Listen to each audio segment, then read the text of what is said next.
प्रिय विद्यार्थियों नमस्कार। आज हम लोग पढ़ेंगे द्विपद प्रमेय। तो जैसा कि आप लोग जानते हैं, आप लोग दो पद अर्थात a प्लस बी या a माइनस बी इसकी अलग अलग घातें ज्ञात करना जानते हैं। जैसे a प्लस बी की घात 1 या a प्लस बी की घात 2 यानी a प्लस बी का होल स्क्वायर। आप देख सकते हैं यहाँ पर ये a प्लस बी की घात 0 यानी 1, a प्लस बी की घात 1 यानी a प्लस बी की घात 2 यानी a square plus 2ab plus b square, a plus b की घात 3 यानी a cube plus 3a square b plus 3ab square plus b cube. इसी तरह से a प्लस बी की घात 3 में a प्लस बी का गुणा करें तो a प्लस बी की घात 4, और ये भी हम गुणा करने के बाद में प्राप्त कर सकते हैं a की घात 4 plus 4a cube b plus 6a square b plus 4ab cube plus b की पावर 4।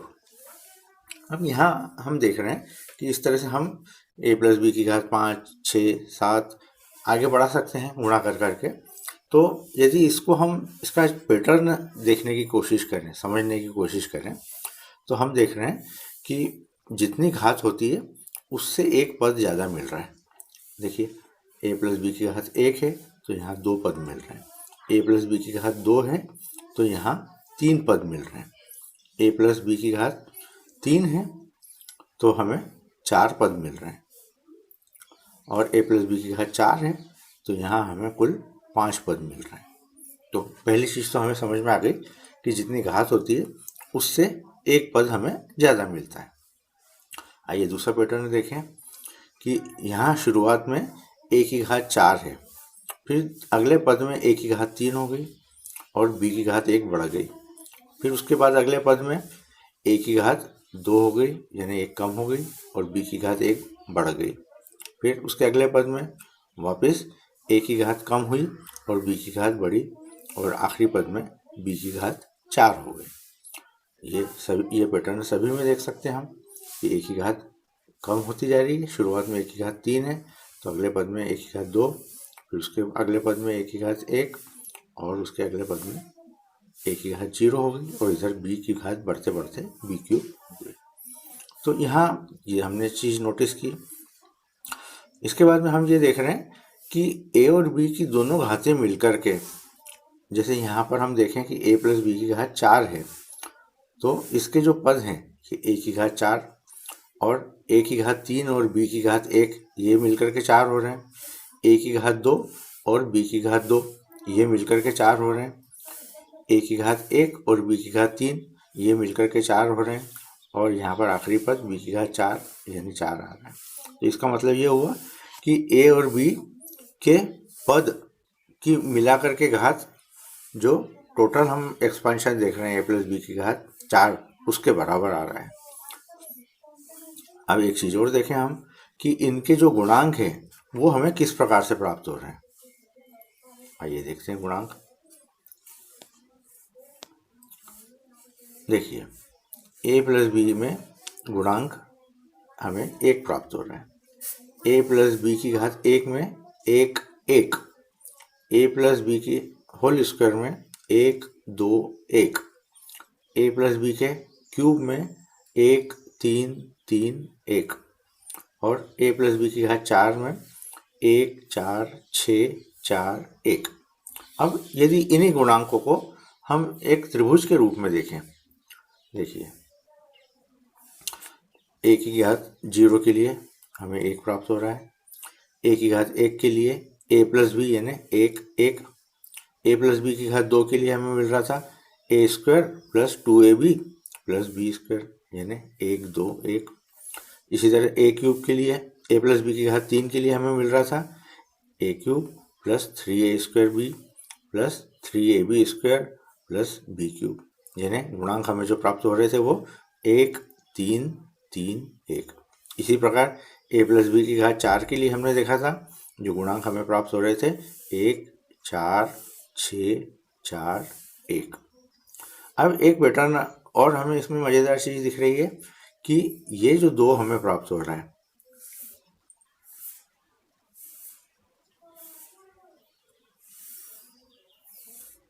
ये जो 2 प्राप्त हो रहा है हमें, ये इस 1 और इस 1 के योग से प्राप्त हो रहा है। फिर 1 और 2 इसके योग से हमें 3 प्राप्त हो रहा है। 2 और 1 इसके योग से हमें 3 प्राप्त हो रहा है। और ये इधर 1 1 1 जो है वो दोनों दिशाओं में बढ़ते जा रहे हैं। अगला देख सकते हैं हम कि ये 1 तो हमने लिख ही दिया, इधर भी कोने में, इधर भी कोने में लिख दिया। 1 और 3 का योग से हमें 4 प्राप्त हो रहा है। 3 और 3 के योग से हमें 6 प्राप्त हो रहा है। और 3 और 1 के योग से हमें 4 प्राप्त हो रहा है। तो एक पैटर्न हमारे सामने अब बनने लगा। अब इन गुणांकों को यदि हम हमारी भाषा में देखें कि ये गुणांक हमें किस प्रकार से प्राप्त हो रहे हैं, ये पहला गुणांक 1 प्राप्त हो रहा है, दूसरा गुणांक 1 1 प्राप्त हो रहा है, 1 2 1 प्राप्त हो रहा है। तो यदि हम अपने पूर्व ज्ञान की तरफ देखें तो हमने एनसीआर सीखा है। एनसीआर का मतलब ये होता है कि इस 1 को हम लिख सकते हैं 0C0। देखिए ये 1 को 0C0 लिखा जा सकता है। इस 1 को 1C0 लिखा जा सकता है और इसको 1C1 लिखा जा सकता है, क्योंकि 1C1 का मान भी 1 होता है और 1C0 का मान भी 1 होता है। फिर इस 1 को हम 2C0 लिख सकते हैं, क्योंकि 2C0 का मान 1 होता है और 2C2 इसका मान भी 1 होता है, तो यहाँ हमने 2C2 लिख दिया। और 2 का मान होता है 2C1। चलिए अगली लाइन में देखते हैं। इस 1 को हम लिख सकते हैं 3C0, क्योंकि यदि 3C0 को यदि हम सॉल्व करते हैं तो उसका मान 1 मिलता है। और इधर भी 3C3 को यदि सॉल्व करते हैं तो 1 मिलता है। और 3 अपने को प्राप्त हो रहा है 3C1 से, और इधर का 3 प्राप्त हो रहा है 3C2 से। ठीक इसी ढंग से 4 के लिए देख सकते हैं हम 4C0 यानी 1, 4C1 यानी 4, 4C2 यानी 6, 4C3 यानी 4 और 4C4 यानी 1। तो देखिए एक हमें पैटर्न मिलने लगा।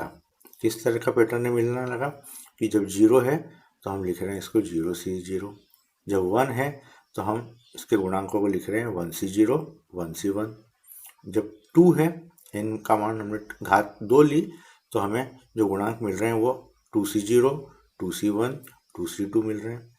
जब हमने 3 ली तो जो गुणांक हमें प्राप्त हो रहे हैं वो 3C0 3C1 3C2 3C3 मिल रहे हैं। जब हमने 4 लिया तो जो हमें गुणांक प्राप्त हो रहे हैं वो 4C0 4C1 4C2 4C3 4C4। तो एक हमें पैटर्न दिखने लगा और उस पैटर्न के आधार पर हम एक व्यापक रूप में नियम बना सकते हैं कि यदि, जैसे उदाहरण के रूप में देख सकते हैं कि यदि a प्लस बी की घात 7 हो तो हम इसका जो प्रसार है वो इस तरह से कर सकते हैं 7C0 a की घात 7। फिर अगला पद आएगा 7C1, और हम लोग पहले देख चुके हैं कि a की घात कम होती जाएगी और b की घात बढ़ती जाएगी। तो ये 7C1 a की घात 6 हो रही है और b की घात 1 हो रही है। अगले पद में 7C2 लिखना है, a की घात और कम करना है और b की घात बढ़ाना है। तो ये प्रक्रिया यदि हम करते जाएं तो कब तक जारी रखना पड़ेगी, जब तक a की घात 0 ना हो जाए और b की घात 7 न मिल जाए। तो इस प्रक्रिया में हम देख रहे हैं कि कुल हमें पद मिल रहे हैं 8 और ये a प्लस बी की घात 7 का प्रसार हो रहा है। अब ठीक इसी ढंग से हम a प्लस बी की घात 8 के लिए निकाल सकते हैं, 9 के लिए निकाल सकते हैं, 10 के लिए निकाल सकते हैं। तो एक हमारे पास में एक पैटर्न मिल गया और उसके आधार पर हम n के लिए ज्ञात कर सकते हैं। देखिए गणित में हम क्या करते हैं कि हर चीज़ का सामान्यीकरण करते हैं। सामान्यीकरण का अर्थ यह होता है कि हम एक उसके लिए सामान्य सूत्र बनाने की कोशिश करते हैं।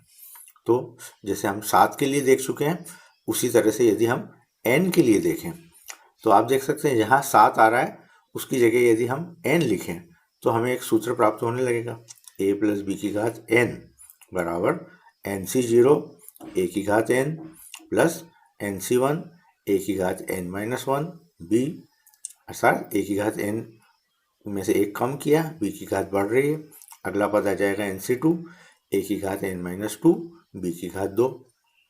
इसी तरह से आते आते आखिरी में ये स्थिति बनेगी कि NC n-1, यानी आखिरी से एक पहला, a की घात 1 और b की घात n-1, और सबसे अंत वाला हो जाएगा NCn b की घात n। तो इस तरह से ये हमने एक सूत्र प्राप्त कर लिया है। अब ये सूत्र हमें दिख रहा है, तो ये वास्तव में सही है या नहीं है, इसकी जांच हम गणितीय आगमन सिद्धांत से करते हैं, जो हम आगमन विधि में देख चुके हैं कि अगर हम किसी तथ्य को n के लिए सिद्ध करना चाहते हैं तो हमें उस सिद्धांत को इस तरह से प्राप्त करते हैं गणितीय आगमन में कि हम सबसे पहले n=1 के लिए चेक करते हैं कि ये कथन सत्य है या नहीं है। तो हम देख सकते हैं यहाँ पर सत्य है। फिर n=k के लिए हम सत्य मानते हैं, तो ये n=k के लिए हमने इसको सत्य माना है, और इसके आधार पर हम k+1 यानी a+b की घात k+1 के लिए तथ्य निकालते हैं। तो इसी आधार पर इसको सिद्ध किया गया है, इसका गुणा किया गया है, और इसको जब हमने हल किया है तो हम देख रहे हैं कि ये कथन k+1 के लिए भी सत्य है, और इसका अर्थ ये हुआ कि ये n के हर मान के लिए सत्य है। तो बिना इसके ज़्यादा डीप में जाए, अब हम इस तथ्य को स्वीकार कर लेते हैं कि ये जो हमने एक्सपांशन सीखा है वो n के हर मान के लिए सत्य है, और इसका उपयोग हम हमारे प्रश्नों में कर सकते हैं। जैसे उदाहरण के लिए x+2 की घात 6, इसका हमें प्रसार करना है। तो ये x+2 की घात 6 कर दिया हमने, और हमारा जो पैटर्न है उसमें गुणांक किस तरह से लिखे जाएंगे, 60, 61, 62, 63, 64, 65 और 66। इसके बाद में फिर अगले स्टेप में x की घात 6 होगी, और x की घात 6 है, और 2 की घात 0 है, यानी केवल x की घात 6। फिर अगली स्टेप में x की घात कम हो जाएगी और 2 की घात बढ़ जाएगी, यानी 2 की घात 1 हो गई। इसके वाले अगले पद में x की घात 1 कम हो गई और 2 की घात 1 बढ़ गई, यानी x की घात 4, 2 की घात 2। और इसके अगले पद में x की घात 3 हो गई और 2 की घात 3 हो गई, यानी x की घात 1 कम हुई और 2 की घात 1 बढ़ गई है। तो इस तरह से हम सारे पदों में देख सकते हैं। और उसके बाद वाली स्टेप में हमने क्या किया है कि इसको सॉल्व किया। 60 का मान होता है 1, 61 का मान हम ज्ञात कर लेंगे और ये हमें मिल जाएगा 12। 6 मिलेगा, 6 का 2 में गुणा होगा तो ये 12 मिलेगा। इसी तरह से 62 × 2⁴, 62 का मान हमें मिलेगा 15 और 2 की घात 2 यानी 4, तो ये हमें मिल जाएगा 60। इसी तरह से सभी पदों को हम हल करेंगे, और उसके बाद में फिर जो हमें हल करने के बाद में जो हमें सूत्र प्राप्त हो रहा है वो इस तरह का प्राप्त हो रहा है।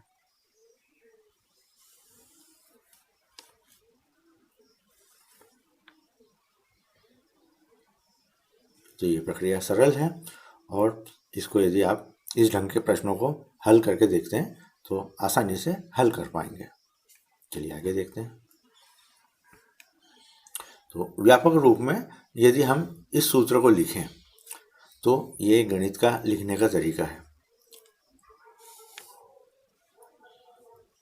देखिए, इसमें हम लिख रहे हैं NC0 a की घात n, b की घात 0, NC1 a की घात n-1, b की घात 1। देखिए b की घात बढ़ती जा रही है, a की घात कम होती जा रही है। तो इसको यदि हमें एक संक्षिप्त रूप में लिखना है, देखिए अभी इतना लंबा एक्सप्रेशन बन रहा है, इसी चीज़ को यदि छोटे से रूप में लिखना है तो इसके लिए जो सिंबल होता है वो होता है सिग्मा का, इसको बोलते हैं सिग्मा। और इसमें हम k का मान ले रहे हैं, कहाँ से कहाँ तक ले रहे हैं, 0 से n तक। ये देखिए ये 0, 1, 2, ये आखिरी में जा रहा है n तक। तो इसको हम इस हर पद को हम लिखते हैं NCk के रूप में। फिर a की घात n - k, देखिए यहाँ पे जब 1 आ रहा है तो ये n-1 आ रहा है, b की घात 1 आ रहा है। जब 2 आएगा तो a की घात n-2 हो जाएगी और b की घात 2 हो जाएगी। तो इस तरह से यदि k के लिए kवां पद देखें तो वो मिलेगा हमें a की घात n-k और b की घात k। और इसको हर पदों को जोड़ना है तो हम इसको समेशन के रूप में लिखते हैं, k बराबर 0। और कहाँ से कहाँ तक जोड़ना है, 0 से लेकर के n तक जोड़ना है। तो नीचे 0 लिखा जाता है, ऊपर n लिखा जाता है।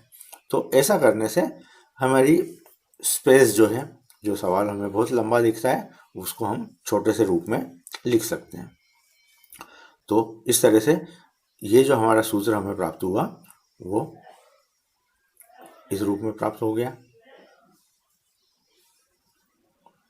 ये हमें सूत्र प्राप्त हो गया और इस सूत्र का उपयोग हम हमारे प्रश्नों को हल करने में करेंगे। तो आइए देखते हैं हम कुछ प्रश्नों को।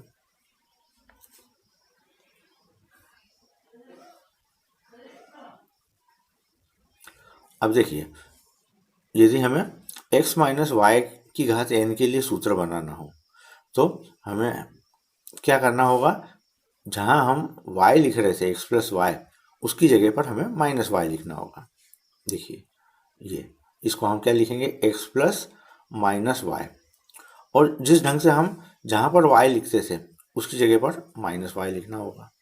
और उसके बाद में जब हम इसको सॉल्व करेंगे तो हम ये देखेंगे कि जहाँ माइनस वाई की घात 1 या 3 आ रही है वो पद ऋणात्मक हो रहा है, और जहाँ सम आ रही है माइनस वाई की घात 2 तो वो पद धनात्मक मिल रहे हैं।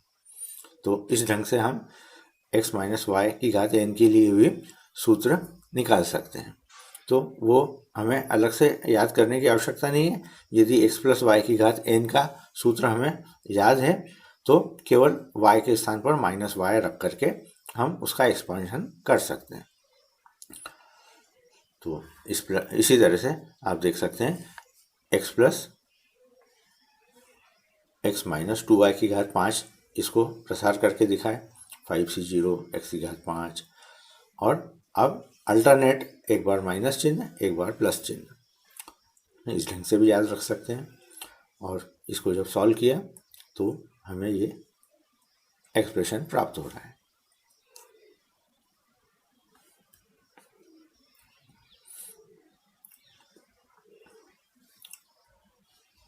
अब देखिए कुछ उदाहरण। इस प्रश्न में उदाहरण 1 में हमें इसका प्रसार ज्ञात करना है। तो द्विपद प्रमेय का हम उपयोग करेंगे। अब आप देख सकते हैं a के स्थान पर है एक्स स्क्वायर, ये a के स्थान पर एक्स स्क्वायर है, और b के स्थान पर 3x है, और n यानी 4 है, घात 4 है। तो अब इस सूत्र का उपयोग किया हमने, 4c0, फिर a की घात n यानी a की जगह पर एक्स स्क्वायर है तो एक्स स्क्वायर की घात n यानी 4, तो एक्स स्क्वायर की घात 4। फिर अगला पद आ जाएगा 4c1, एक्स स्क्वायर की घात 3, एक कम हो गई, और b आ जाएगा b की घात 1 के रूप में 3/x। फिर अगला पद आ जाएगा 4c2, एक्स स्क्वायर की घात, अब जहाँ पर 3 थी तो अब ये 2 हो गई, और 3/x की घात 1 थी तो अब ये 2 हो गई। तो इस तरह से a की घात को तो हम कम करते जाएंगे और b की घात को एक एक बढ़ाते जाएंगे, और अगला पद मिलेगा हमें 4c3, इसको हमने लिखा, 4c4 इसको लिखा। और इसके बाद वाली स्टेप में केवल हमें सिंप्लीफाई करके लिखना है। तो x की घात 8 और 4c1 को जब हम सॉल्व करेंगे, सभी को सॉल्व करना आता है 4c1 का मान, तो ये आ जाएगा 4। इसी तरह से 4c2 का मान निकाल लिया, और बाकी सारे पदों को भी हमने एक्सपांड करके सरल कर लिया। और सरल करने के बाद जो हमें सूत्र प्राप्त हो रहा है वो इस तरह का प्राप्त हो रहा है।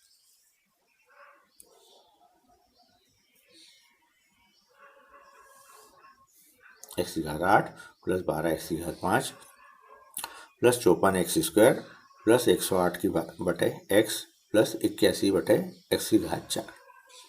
तो ये आप स्वयं आप हल करके देख सकते हैं और इसी प्रकार का आप उत्तर पाएंगे। अगला उदाहरण है 98 की पावर 5 की गणना कीजिए। इसका मतलब ये हुआ कि 98 को 5 बार गुणा करें और जो मान हमें प्राप्त होगा वो ज्ञात करना है। तो इसी प्रश्न को हम हमारे द्विपद प्रमेय के रूप में बदल करके हल करेंगे। तो देखिए 98 को हम लिख सकते हैं 100 - 2। तो 98 की पावर 5 को लिख सकते हैं हम 100 - 2 की घात 5। अब यहाँ पर हमने द्विपद प्रमेय लगाई, n की जगह पर 5 है तो 5c0, 5c1, 5c2 इस तरह से हमें गुणांक प्राप्त होंगे। और चूंकि माइनस है तो 1 माइनस 1 प्लस 1 माइनस 1 प्लस इस तरह से प्राप्त होंगे। और a के स्थान पर 100 है और b के स्थान पर 2 है, तो ये पहला हो जाएगा 100 की पावर 5। फिर दूसरे पद में 2 भी माइनस 2 की भी एंट्री हो जाएगी। फिर इधर 100 की पावर 5 थी तो यहाँ 4 हो जाएगी। फिर इसके अगले वाले पद में 5c2 हो गया, 100 की पावर एक और कम हो गई, 4 से कम हो गई 3 हो गई और 2 की पावर 1 बढ़ गई यानी 2 स्क्वायर हो गया। तो इस तरह से हमने सारे पदों को लिख लिया है और सारे पदों को लिखने के बाद में इसको हमने सिंप्लीफाई कर लिया है। तो आप देख सकते हैं 100 की पावर 5 बार गुणा करेंगे तो इसके शून्य गिन सकते हैं हम 1 2 3 4 5 6 7 8 9 10। तो ये आपके लिए याद रखने के लिए ये हो जाएगा कि यहाँ पर 2 शून्य है और घात 5 है तो 10 जीरो हमें मिलेंगे, है ना। यहाँ पर 100 की पावर 4 में 2 और 4 यानी 8 जीरो मिलेंगे। तो इस तरह से यदि आप इसको हल करके देखेंगे और इसको सिंप्लीफाई करेंगे तो जो हमारा उत्तर प्राप्त होगा वो इस तरह से प्राप्त होगा 9039207968। और आप लोग देख सकते हैं ये विशेषता की बात कि 98 की पावर 5 को ज्ञात करने के लिए हमने 98 का 5 बार आपस में गुणा नहीं किया, हमने द्विपद प्रमेय की इस प्रक्रिया का उपयोग करते हुए इस मान को ज्ञात किया है। अगला प्रश्न देखें, ये भी अपने आप में एक इंटरेस्टिंग प्रश्न है कि 1.01 और इसकी पावर 10,000 गिन सकते हैं, इकाई, दहाई, सैकड़ा, हजार, 10,000, लाख, 10 लाख और दूसरी संख्या दी है हमें 10,000 में से कौन सी संख्या बड़ी है। तो इस तरह के प्रश्नों का भी निर्धारण हम द्विपद प्रमेय से कर सकते हैं, क्योंकि यदि हम इसको आंकिक रूप से निकालने के लिए जाएं तो इतना लंबा गुणा करना ये सामान्य रूप से व्यवहारिक नहीं है। तो इसलिए इस का जो निर्धारण है हम वो द्विपद प्रमेय के आधार पर करते हैं। तो 1.01 को हम इस तरह से लिखते हैं 1.0.01 और इसकी पावर यहाँ देख सकते हैं। अब इसका हम एक्सपांशन करें तो पहला पद तो मिलेगा NC0 जो भी n का मान है ये, प्लस अगला पद मिलेगा NC1 और 1 इंटू 0.01 और इस तरह के बाकी के पद। अब NC0 का मान होता है n, NC0 का मान होता है 1, तो ये चाहे n का मान कुछ भी हो हम ज्ञात करके देख सकते हैं NC0 का मान 1 होता है। तो बजाय इसको पूरा हल किए हम इसको लिख सकते हैं 1। इसी तरह से NC1 का मान n होता है। आप लोगों ने अभी तक जितने सवाल किए उससे आप लोगों को दिखने लगा, आप इसको हल करके देखेंगे यदि NC1 का मान निकालें तो वो n के बराबर आता है। तो इसका मान हमने लिख दिया n और इंटू 0.01 और इसी तरह के अन्य धनात्मक पद। अब इसको हमने सॉल्व कर लिया तो ये 1 मिल रहा है और ये 10,000 मिल रहा है, यानी इसका मतलब ये जो पूरी राशि है वो 10,000 से ज़्यादा हो गई। तो ये हमें एक तथ्य मालूम पड़ गया कि 1.01 इंटू इसका मान 10,000 से ज़्यादा होता है, ये बात निश्चित हो गई। और इस आधार पर हमने हमारा दिया हुआ प्रश्न में तय कर लिया कि कौन बड़ा है।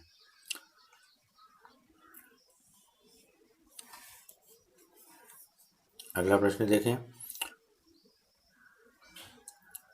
कि द्विपद प्रमेय का प्रयोग करके सिद्ध कीजिए कि 6 की घात n माइनस 5n को जब 25 से भाग दिया जाए तो सदैव एक शेष बचता है।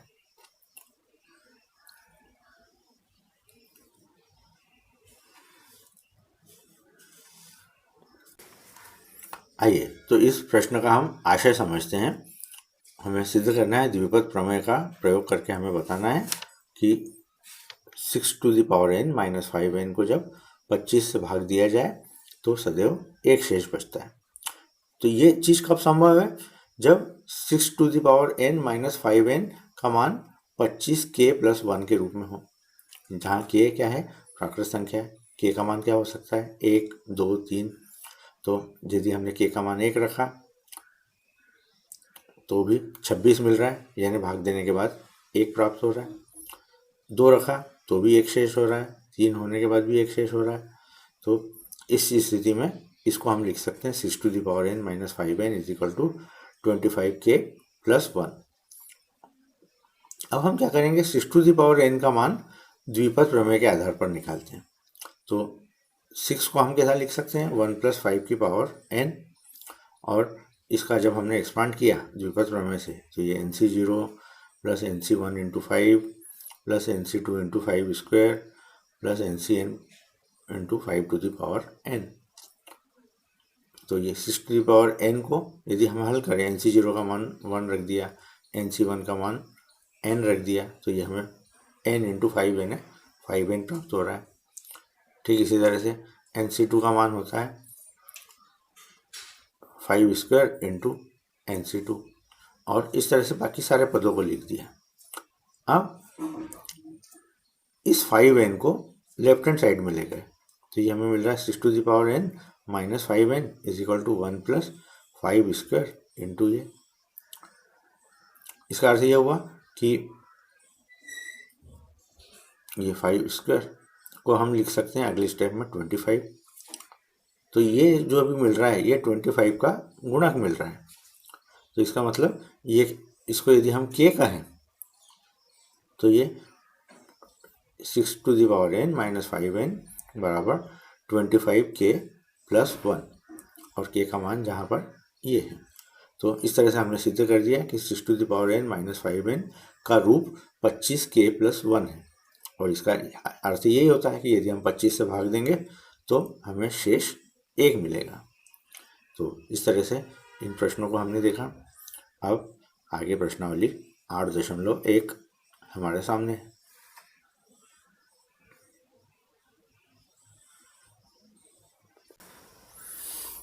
तो आइए प्रश्नावली 8.1 के प्रश्नों को हल करने के पहले हम सूत्रों को वापस रिवाइज कर लें।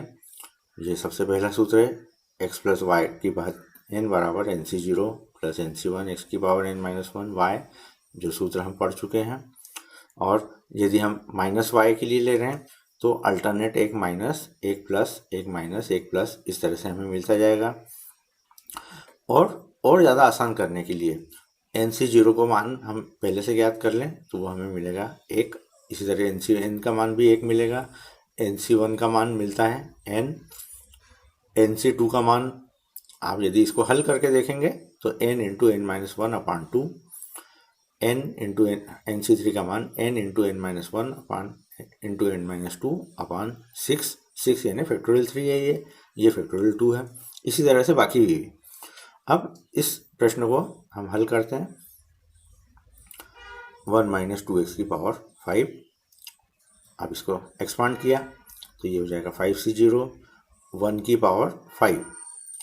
फिर अगला पद, चूँकि ये माइनस आया है इसलिए अल्टरनेट माइनस प्लस माइनस इस तरह से चलता रहेगा। 5c1 1 की पावर अब कम हो जाएगी 4 और 2x आ जाएगा। फिर अगले स्टेप में माइनस है तो अब प्लस आएगा 5c2, और 1 की पावर 4 में से एक कम हो गया तो 1 की पावर 3 और 2x की पावर 2। इस तरह से हमने सारे पदों को लिख लिया और उसके बाद में इनके मान रख दिए हमने। 5c0 1 की पावर 5 यानी 5c0, 1 की पावर 4 को वैसे के वैसे लिख दिया 2x, इसको हमने सरल करके लिख लिया। इसके बाद अगली स्टेप में 5C0 का मान हमने रख दिया 1, इसका मान हमने हल करके -5 गुणित 2x, 5C3 का मान रख दिया 5 4 इंटू 4/2 इंटू 4x² और 5C2 इंटू 8x³। तो इस तरह से हमने इसको हल कर लिया और हल करने के बाद में इसको सरल किया। अब आप लोग सवाल हल करने में ये ध्यान रखें कि गुणा का चिन्ह और x ये अलग दिखना चाहिए, नहीं तो क्या होता है कि अगर हमने दोनों एक जैसे बना दिए तो हम स्वयं ही इसमें कंफ्यूज हो जाएंगे कि कहाँ गुणा है और कहाँ x है।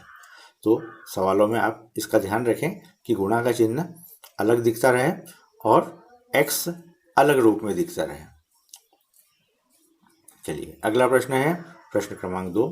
ठीक इसमें भी इसी ढंग से एक्सपांड करना है, तो इसको भी हमने ठीक इसी ढंग से हल किया है और इसको आखिरी में सॉल्व करके हमारा जो उत्तर प्राप्त हो रहा है वो इस रूप में प्राप्त हो रहा है। तो ये सारे सवालों का जो पैटर्न है वो एक जैसा ही है। अगला प्रश्न ये है 2x - 3/6। इस प्रश्न को भी आप हल कर पाएंगे। सूत्र में मान रखना है, a के स्थान पर 2x है, b के स्थान पर -3 है और n के स्थान पर 6 है। चूँकि यहाँ पर माइनस आ रहा है इसलिए अल्टरनेट माइनस प्लस लगाते चलें और इसको सिंप्लीफाई करने के बाद में आप अपने अभीष्ट उत्तर पर पहुँच जाएंगे। ठीक इसी प्रकार से प्रश्न क्रमांक 4 है। प्रश्न क्रमांक 4 में भी ठीक इसी ढंग से करना है। n का मान 5 रखना है, a का मान x/3, b का मान 1/x और हल करने के बाद ठीक इसी ढंग से हल करते जाना है और हल करने के बाद उसको जब हम सरल करेंगे तो हमें उत्तर इस रूप में प्राप्त होगा। ठीक इसी स्टाइल का प्रश्न क्रमांक 5 है, उसको भी आप आसानी से हल कर पाएंगे।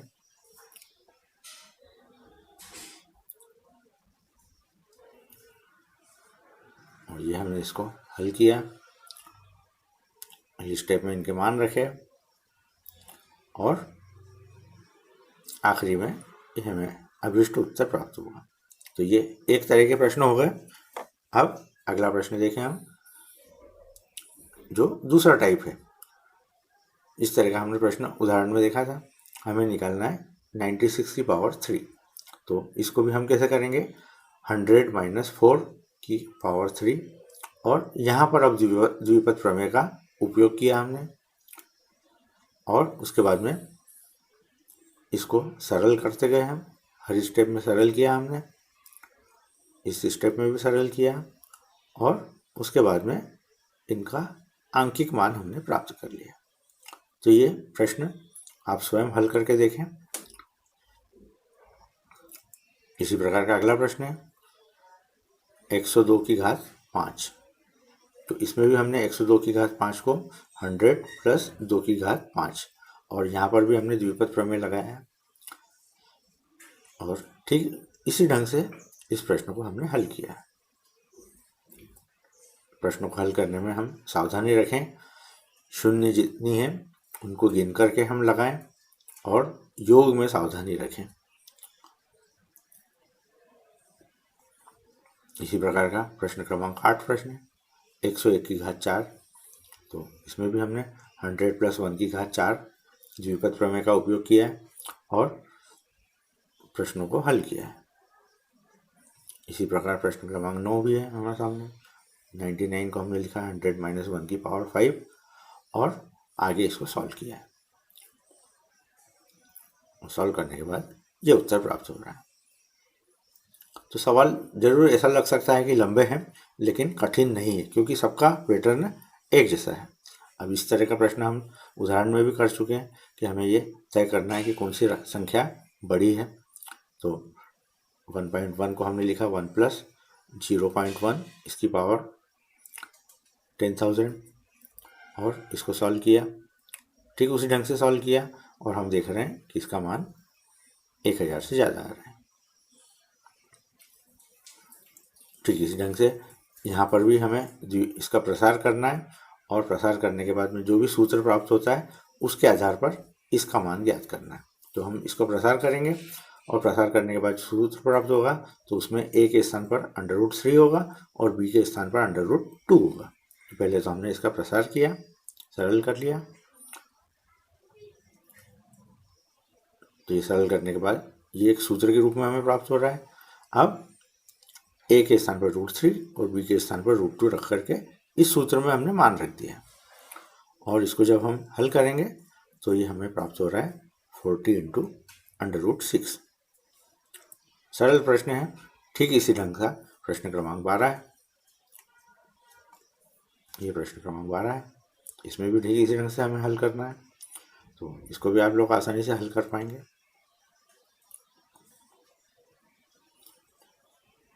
इसी प्रकार प्रश्न क्रमांक 13 64 से विभाज्य है। तो इसको भी हम जैसे हमने पूर्व उदाहरण में किया था, इसको हम लिख सकते हैं 9 की पावर n+1 को 9 n × n लिख सकते हैं और 9 को हम लिख सकते हैं 1 + 8 की पावर n और इस सूत्र का उपयोग किया।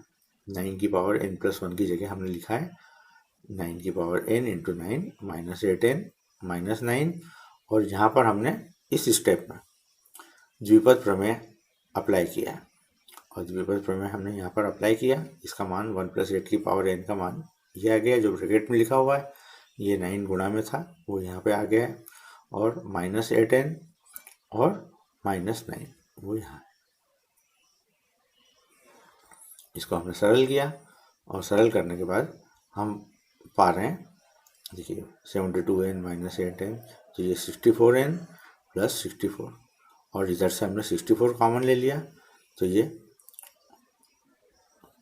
जो ब्रैकेट के अंदर लिखी हुई स्क्वायर ब्रैकेट के अंदर उसको यदि हम कोई अचर संख्या आ रही है और जो किस तरह की है, जो 64 के गुणा में है, इसका मतलब 64 के गुणा में है यानी उस संख्या में 64 से भाग जाएगा। 64 से वो भाज्य संख्या है और हमने सिद्ध कर दिया। इसी प्रकार प्रश्न क्रमांक 14 में हमें सिद्ध करना है 4 की घात n के बराबर है। तो सबसे पहले तो हमने क्या किया, इसको एक्सपांड करके लिखा n r = 0 से n तक, nc0 3 की घात 0 प्लस nc1 3 की घात 1, r का मान 1 रखा तो ये दूसरा पद मिल रहा है। r की घात 2 r का मान 2 रखा तो ये तीसरा पद मिल रहा है। इस तरह से हमने इनको मान रखा और 3 की घात 0 यानी 1, 3 की घात 1 यानी 3, 3 की घात 2 यानी 3 की घात 2। अब इसका मतलब क्या हुआ कि ये 1 + 3 की घात n का प्रसार है। आप देख सकते हैं कि x के स्थान पर 1 है और y के स्थान पर 3 है। तो ये इस सूत्र में फिट हो रहा है 1 + 3 की घात n और 1 + 3 का मान होता है 4। तो इस तरह से 4 की घात n। तो इस ढंग से इन प्रश्नों को आप लोग स्वयं हल करके देखें। इन प्रश्नों में केवल प्रैक्टिस करने वाली बात है। जितनी ज़्यादा आप प्रैक्टिस करेंगे उतना ही ये यूनिट या ये प्रश्नावली आपको सरल लगने लगेगी। तो इस वीडियो के लिए इतना ही। धन्यवाद।